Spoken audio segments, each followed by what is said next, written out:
Welcome back. आप देख रहे हैं Hoshana TV channel. Programme Shafayat में फिर से आपको खुशामदीद।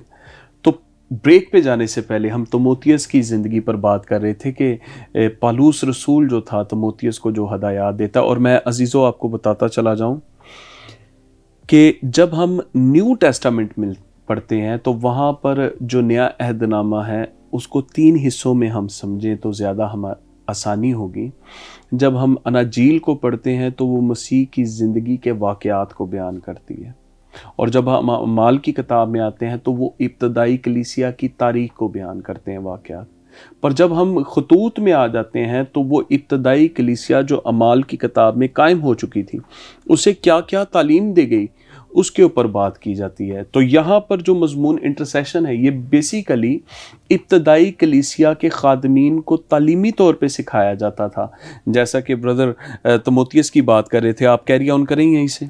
जी, मैं तिमोथियस के बारे में बता रहा था, तिमोथियस की हालात ज़िंदगी के बारे में, कि जब उसकी ज़िंदगी में इंटरसेशन की कमी थी तो पौलुस रसूल जो है उसको लिखते हुए बताते हैं कि दुआएं और मुनाजातें इसी तरह से की जाएं क्योंकि ये खुदा के हुजूर पसंदीदा हैं।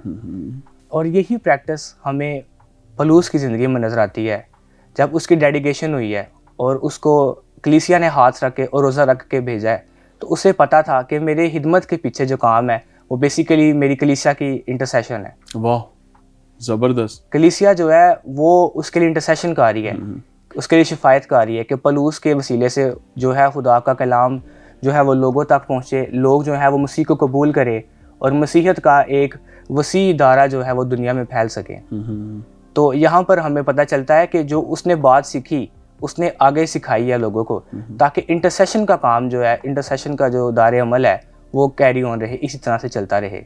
Praise Lord. यानी कि आपके कहने का मकसद ये है कि इंटरसेशन बुनियादी तौर पे खिदमत की हदों को बढ़ाने में भी बड़ी मावन साबित होती है। Yes, true. Very good, very good. तो आप जैसे कि ब्रदर हैरी आप खिदमत भी कर रहे हैं और आप साथ एक बिज़नेस पॉइंट ऑफ व्यू से एक यूट्यूब चैनल भी चला रहे हैं, पर इस दौरानिए में आपको कई ऐसे वाक़यात भी हुए होंगे जिसमें आपको लोगों के लिए इंटरसेशन करने का मौका मिला होगा। कोई इज्तमाही तौर पे ख़ानदानी इंटरसेशन का कोई तजर्बा बताएं कि आपने अगर फैमिली के लिए की हो या फिर किसी अजीज़ रिश्तेदार के लिए की हो या किसी हम खिदमत या हम ईमान बहन भाई के लिए की हो, तो उसके कुछ रिजल्ट्स हो तो आप शेयर कर सकते हैं। Yes, as a young minister of God जब भी हम लोग किसी जगह पे जाते हैं तो हमें बहुत सारी चीज़ें जो है वो देखने को मिलती हैं। और इसी तरह से मैंने एक भाई को देखा और वो हमारे जानने वाले थे और हमारे साथ उनके काफ़ी अच्छे तल्लुकात हैं, काफ़ी वसी अरसे से, और वो हमें जानते भी हैं। और मैंने जब उनके पास गया और वो मुझे मिले हैं आके, हम लोग उनसे मिलने के लिए खुद उनके पास गए हैं क्योंकि वो हमें देख के ना थोड़ा सा झिझक रहे थे। तो हम उनके पास गए हैं तो हमने कहा कि भाई क्या वजह है कि आपको काफ़ी अरसे के बाद देखें, आपका चक्कर बहुत कम लगता है। तो उन्होंने बताया कि बढ़ते हुए जो है ना हालातों की वजह से, जो महंगाई के रेट हैं, इस वजह से ना मेरे जॉब का फाइनेंशियली बहुत ज़्यादा क्राइसिस चल रहे हैं। और क्योंकि मुझे थ्रेट्स मिलती हैं कि आपको हम काम से निकाल देंगे, तो मैं इस वजह से बहुत परेशान हूँ। तो मैं था और मेरा एक दोस्त था, हमने जब उनकी बात सुनी तो हम जो है अपने दिल के अंदर ही गमगीन हो गए कि ये तो बड़ा संगीन मसला इनके साथ पेश आ रहा है।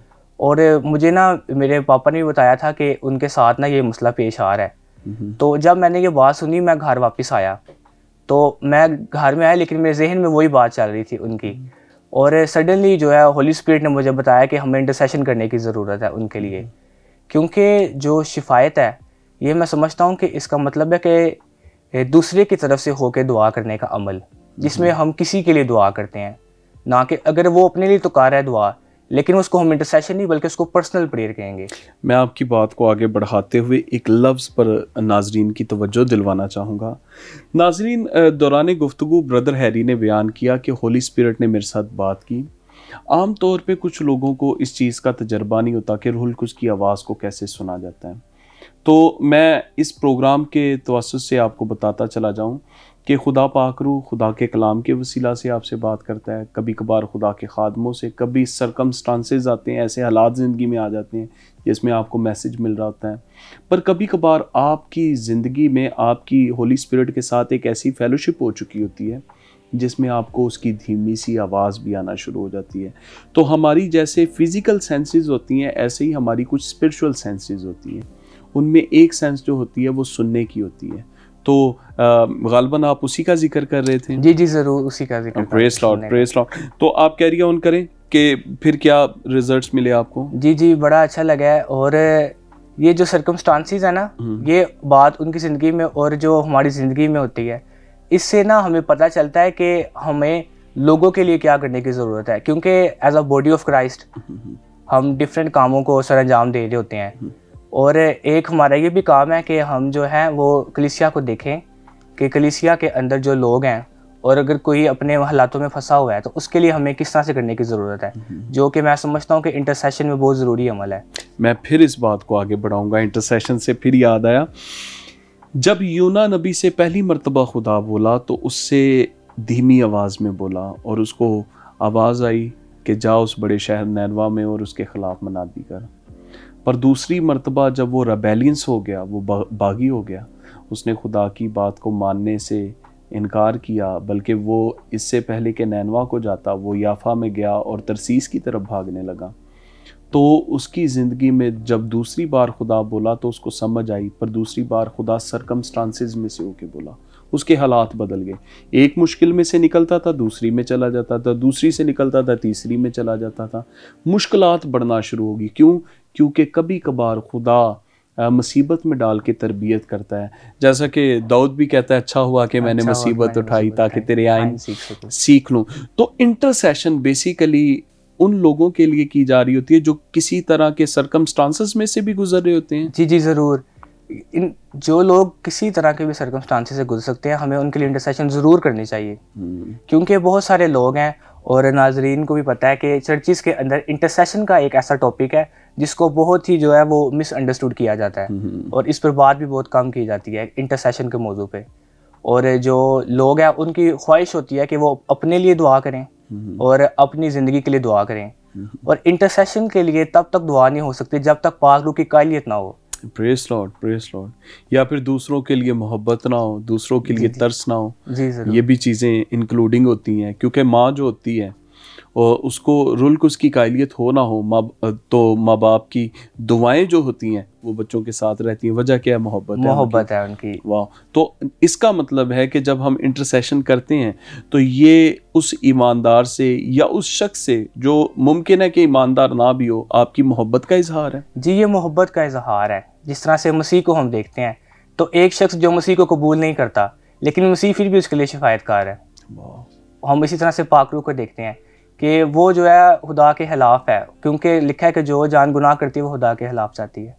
Praise Lord, praise Lord. नाज़रीन, मैं आपको बताता चला जाऊं कि जब आप रुल्कुस के फल के बारे में पढ़ते हैं तो वहाँ पर 9 सिफ़ात हैं जो कि खुदा के साथ ताल्लुक़ और खुदा के लोगों और दूसरे लोगों के साथ ताल्लुक़ पर आपको आपकी मेंटल डेवलपमेंट करती हैं वो सिफ़ात। पर जब आप करंथस की कलीसिया को लिखे गए ख़त को पढ़ते हैं तो वहाँ पर रुल्कुस की 9 नेमतों का भी जिक्र है जो कि रुल्कुस की क़ुव्वत को बयान करती हैं, तजर्बात को बयान करती हैं।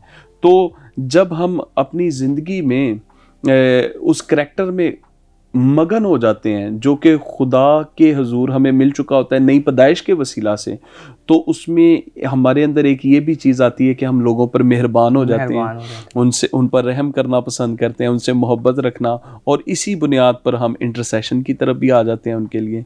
सो बड़ी दिलचस्प गुफ्तगू में बड़ी बरकत मिल रही है। पर मैं आपको बताता चला जाऊं कि हम इसी तरह के प्रोग्राम्स के साथ आपके पास आते रहेंगे, और मैं शुक्रगुजार हूँ ब्रदर हैरी का कि आपने फिर एक मरतबा हमें मौका दिया।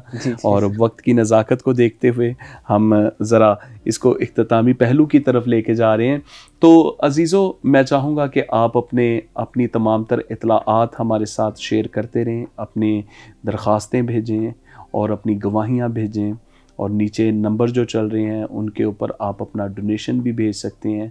और जैसा कि हमने स्टार्ट में आपसे शेयर किया, हमारी ऐप बन चुकी है होशना टीवी चैनल की। आप उसे डाउनलोड करें, उसको एंड्रॉयड फ़ोन में यूज़ करें, आप वहाँ से फेसबुक पे जा सकते हैं हमारे साथ, यूट्यूब पे जा सकते हैं, सैटेलाइट पे जा सकते हैं। आपको बहुत सी चीज़ें ऐसी जो कि एन मुमकिन है कि होशना टीवी चैनल की लाइव नशरियात में ना मिले, वहाँ पर आपको बहुत से प्रोग्राम्स जो हैं वो पहले से बने हुए मिल जाएंगे, आप बरकत पाएंगे। सो हम इसी तरह के एक और प्रोग्राम के साथ आपके पास आएंगे। देखते रहिए होशना टीवी चैनल। खुदावंद आपको बरकत दे।